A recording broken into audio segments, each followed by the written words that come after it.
Hello and good day. Gulay na ginisa ang ating gagawin sa araw na ito. Anong gulay ito? Spinach. At meron tayong sahog na garlic at maliit na isda. Yan lang ang sangkap na ating gagamitin para sa paggisa ng ating spinach na ito. So join me. Mabilis lang na pagluluto yan. Cooking oil, gisa ang ating garlic. Yan.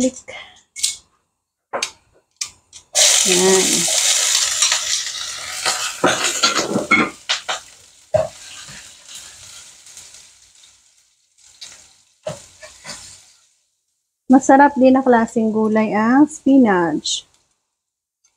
Next, add on ang ating maliit na isda. So, dyan tayo kukuha ng panlasa.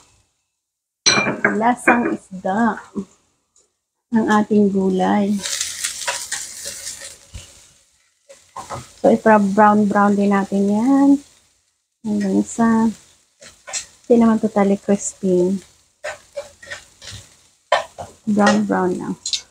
Add nga natin ng konting oil pa.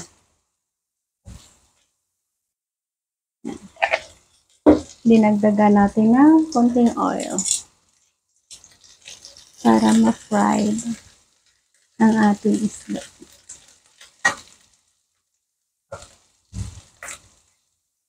Ayan siya.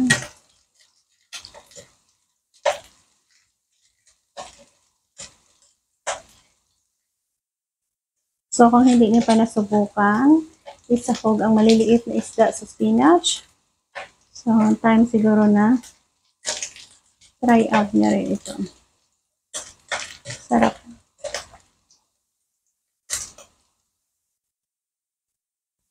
Hindi ba? Mabango na. Mabango na.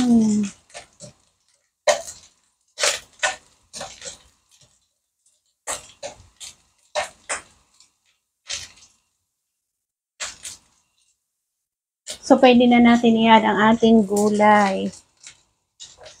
So, magdaming gulay once na maluto na ito. Magiging konti na rin yun.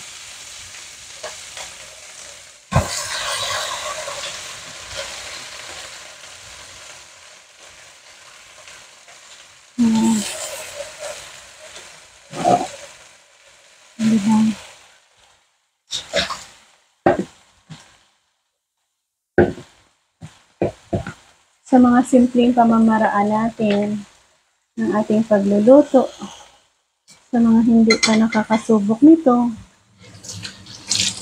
meron kayong kaalaman din. And proudly to say na masarap. Saan ba? Bakit ganyan yung story?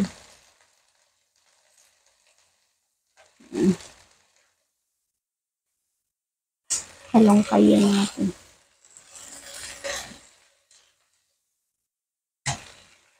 So, dalawa ang ating niluto dito. Baboy na humba at vegetables.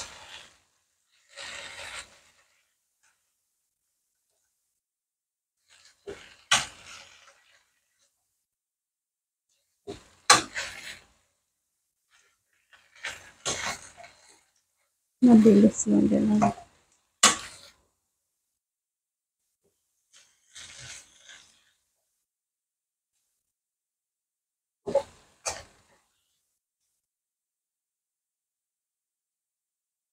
Yan, malapit na.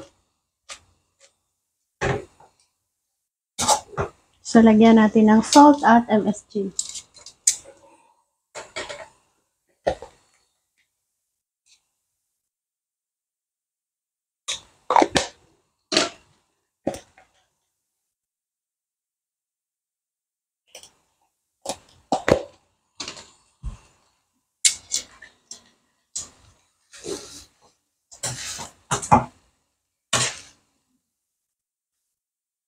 Diba? Easy lang. At mabilis lang.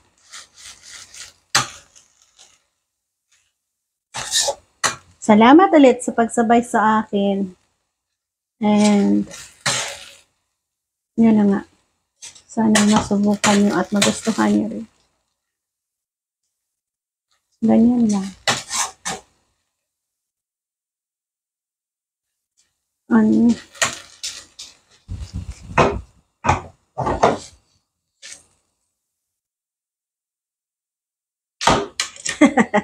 Hindi kaya.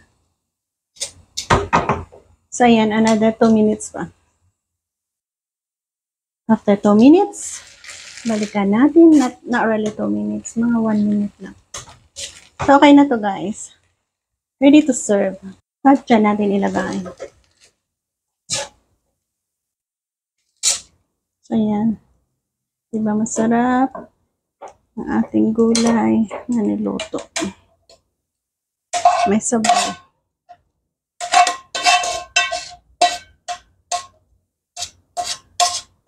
And thank you for joining.